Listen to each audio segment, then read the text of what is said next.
Okay, I'll try to do a continuation. I guess I ran out of space on my phone and it shut down. Um, yeah, the phone I got is somewhat of a beast. It has like supposedly 32 gig of memory, but when you put these videos on there, it eat that space, available space up pretty quickly and pretty easily. So I have to kind of delete them. I mean, I put them on Facebook, then I delete them, but I don't know. There's no need to save them. Somebody has suggested that I kind of use them as backup or whatever. I figure out they're just ramblings. They're just things off the top of my head. So I guess if somebody were to ask me a question, I pretty much would end up saying the same thing. So I don't think I'm gonna really worry about it. It's not that serious. Um, but anyway, I think I was talking about. I forgot where I left off at, but I think I was talking about how um, uh, I guess I think I was talking about the small minority of a group usually affect the overall group because you're guilty by association. I think I was talking about like how hypocritical, or let me say like when you have this bad group, a bad bunch of a given group, and if they're anything other than Christian, then the Western media will paint them in a very negative light. But if it's professing Christian that do real heinous acts, it's interesting like how those adjectives and verbs aren't affixed to people this professing and proclaiming Christianity. But I just that's just part of the game, the religious game, I think. And so so anyway, back to those Jehovah Witness guys, and of course they had their brand of religion. As a matter of fact, a good friend of mine I met when I lived in California. His name is Furpro Carr, and he had been in Jehovah Witness for a lot of years, and I think he wrote two books about the impact that blacks had in that particular religious set, and how even during the Jim Crow era that blacks were worshiping alongside whites. And very detailed book. I can't remember the name of it, but it's I don't know. His name is Furpro Carr. His dad named him after a boxer he liked coming up and everything. But he told me a little bit about um,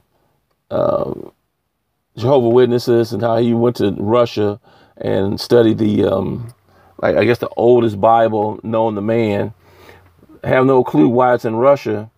He's a bright guy. And he went out to Claremont College of Theology, and I think he got a PhD out there. And you may not know about Claremont, but that's a bad school, man. That is. It's a small school, and it's pricey. I mean, the price is probably comparable to like an Ivy League school on the East Coast.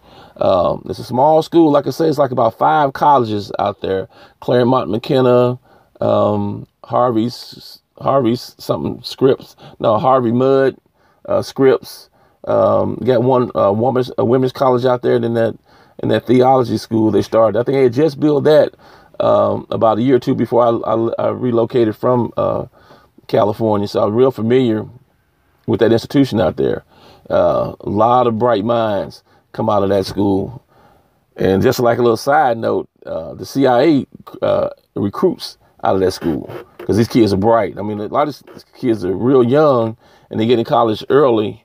And I mean, I went out there a couple times, man, and just kind of sit in a couple of classes. I was a bus driver out there, and man, I didn't understand a clue what these folks were saying. I'm not a slow guy, and I'm not totally dumb and ignorant, but man, that was way out of my league.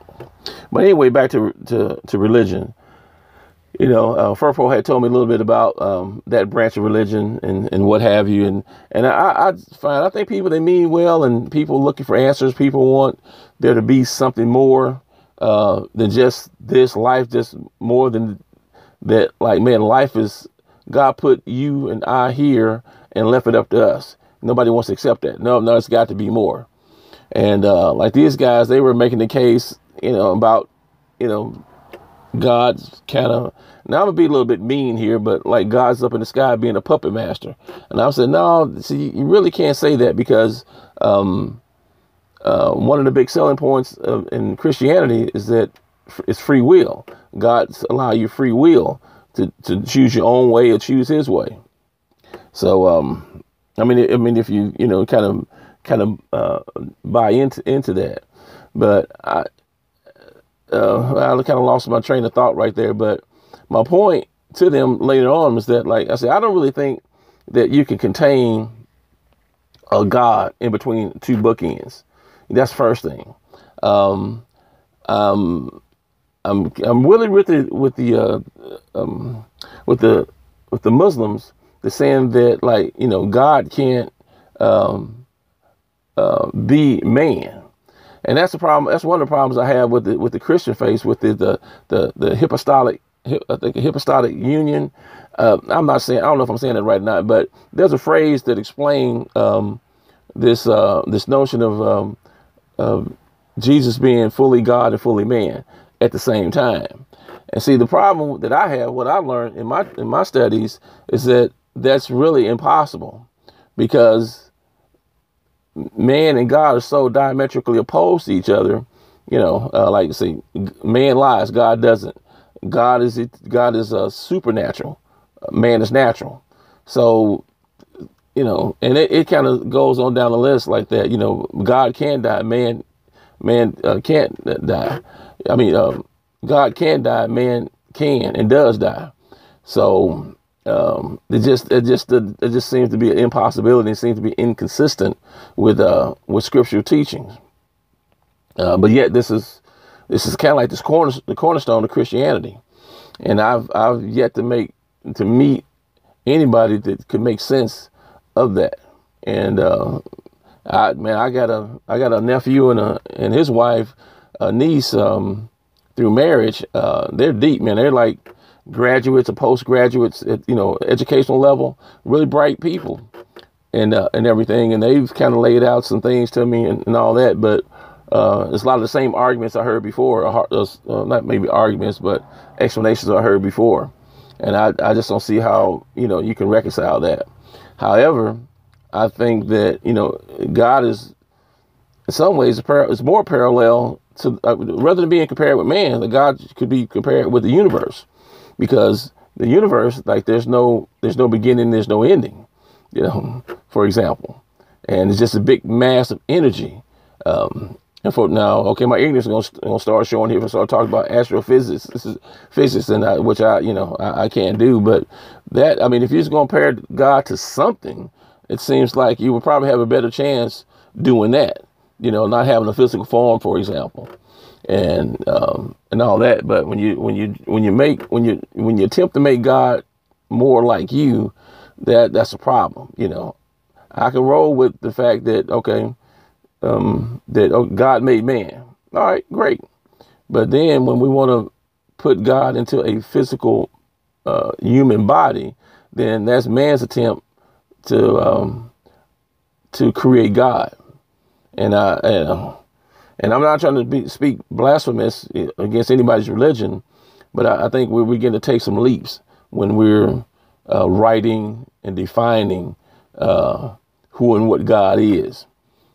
And everything. So even like you hear people try to describe heaven, like I told these guys, that when they were telling me about heaven, for example, like the streets are made of gold and all this kind of stuff, and I just made a post like this on Facebook, and I said it's interesting that that the writers of that line of thinking was probably set up in a place not too unlike the Vatican. And when you read, I think Genesis, it's either 21:21 or 12:12, whatever it is, that talks about I guess heaven, what heaven looks like. And for some of the pictures I've seen of the Vatican City, it sure looks a lot like how people try to describe what heaven looks like. I ain't saying nothing, but hey, so I think sometimes maybe when people started writing, they take some literary,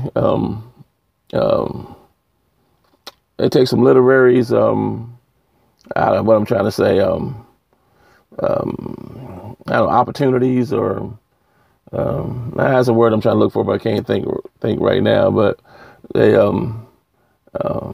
I guess it like sort of embellished the story, some like just have like a literary license, I guess, or to kind of fill in the story, or, you know, spruce up the story, I guess, that they're telling. But anyway, hey, I just cut it right there. Like I said, I had to delete some of the videos because it just take up so much of my space, and I think I'm about close to that limit now. So I cut it right there, and you know, I would apologize for the ramblings, but that's kind of, you know, what they are, just my ramblings, thoughts for the day or whatever. So with that, I'll just step off here, and you guys have a wonderful rest of the day. All right, I'm out. Peace, everybody.